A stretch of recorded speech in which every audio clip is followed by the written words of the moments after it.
So no doubt you are getting excited about Turning Point coming up closer and closer. And if you haven't already registered for it, please do so. I was speaking with a lady who attended the program a while ago, and she was having a bit of a chat to me about how she felt before actually deciding to come along to the course.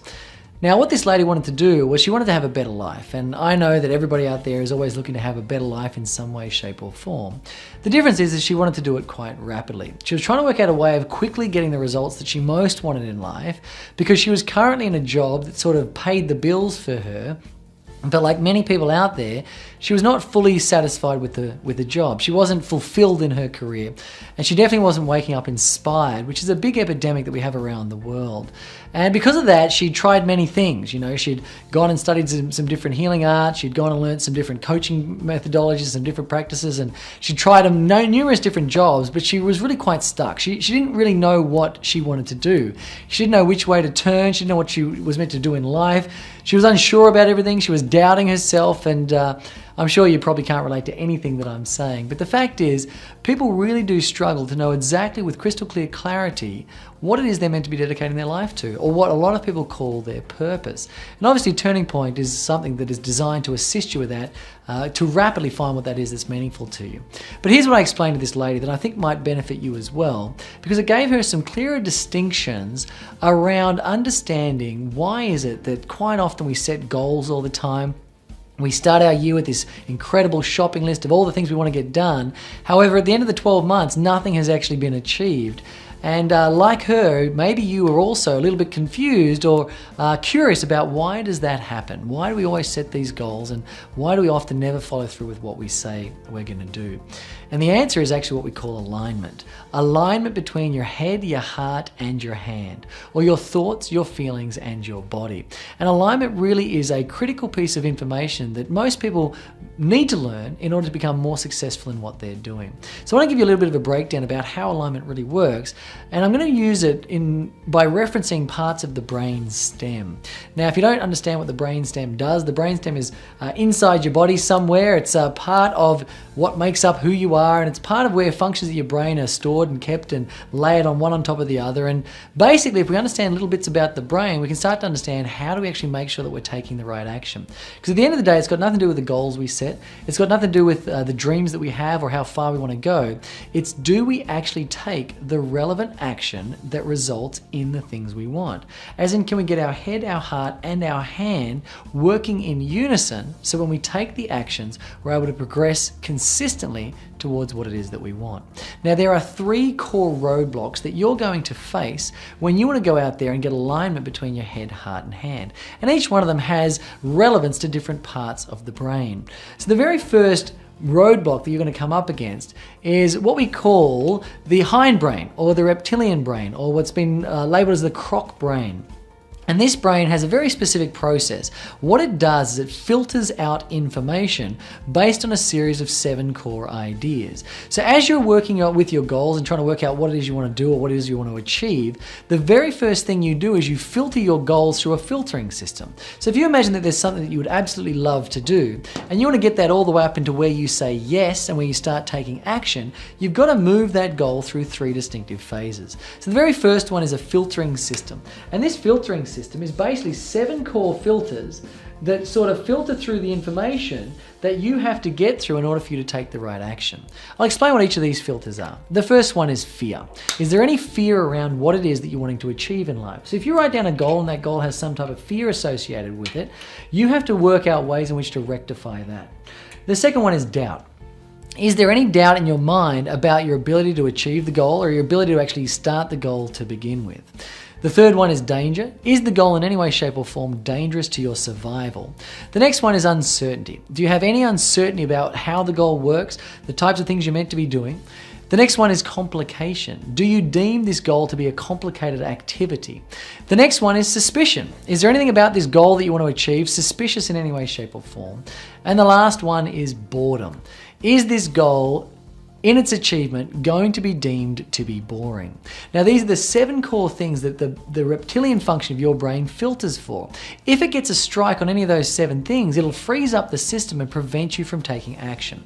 So in order to get through what we call checkpoint 1, the most important thing to remember is to remove your fears, clarify any doubt, make sure there's no danger, no uncertainty, no complication, make sure there's no suspicion about what you're doing, make sure it's not boring in any way, shape or form.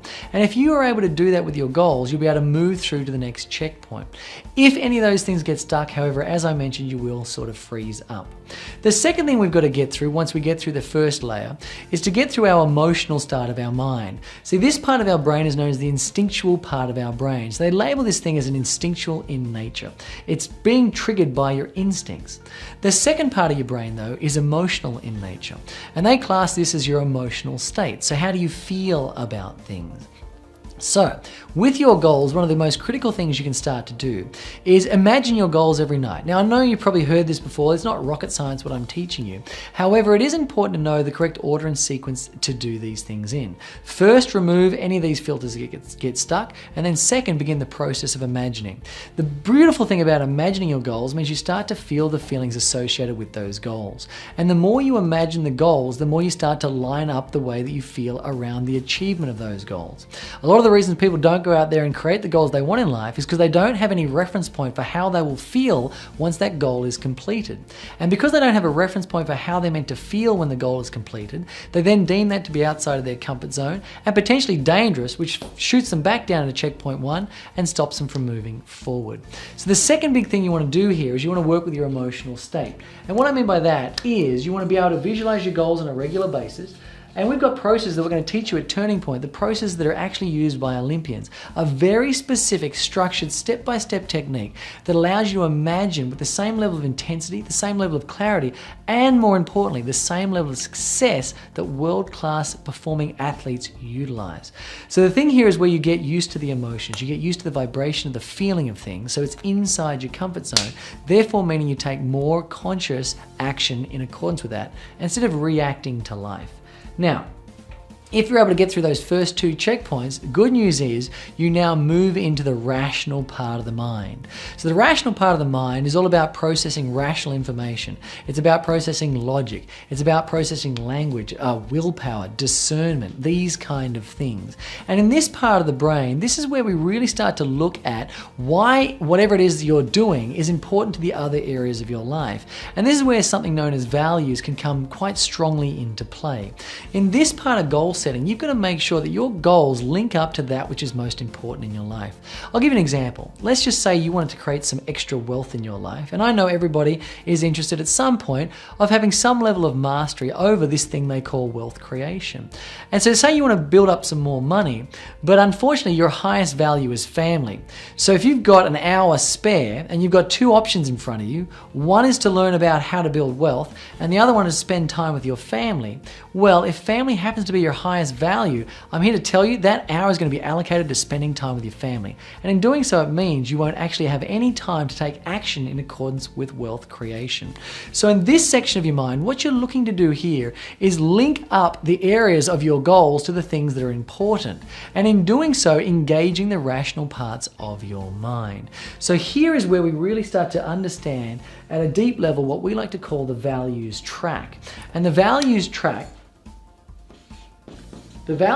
is basically a combination of things that you deem to be important at any given time. And it's kind of 5 core categories in which we prioritize things that are important to us. The first one is the kind of topics that we're interested in. So the books that we read, the conversations that we have.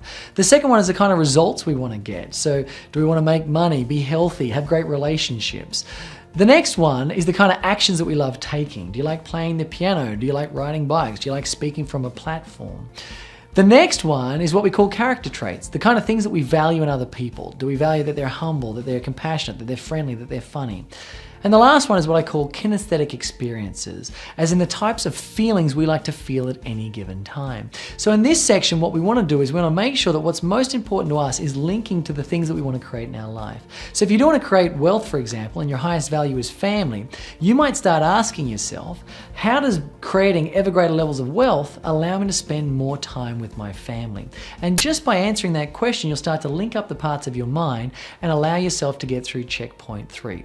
If you can get through all 3 of these checkpoints, you will end up in yes town. And this is basically where you say yes to yourself, you say yes to your goals, you say yes to taking action, and you say yes to having a life of fulfillment, of meaning, and enjoying the time that you get to spend with others because you're experiencing more of yourself in an empowered way. Anyway, that's just a small snippet of some of the content we're going to be sharing at the Turning Point Intensive. I look forward to seeing you at the program. As I said, if you haven't registered yet, make sure you please do come along. We're going to be sharing stuff like this and plenty more information that allow you to take full control of your own psychology and become the master of your own destiny. So I look forward to seeing you at the program. I hope you got a little bit of value out of this. Make sure you put it into action. And until we meet again, share your light, live your love, and do whatever it takes to be your own best friend. I'll see you soon.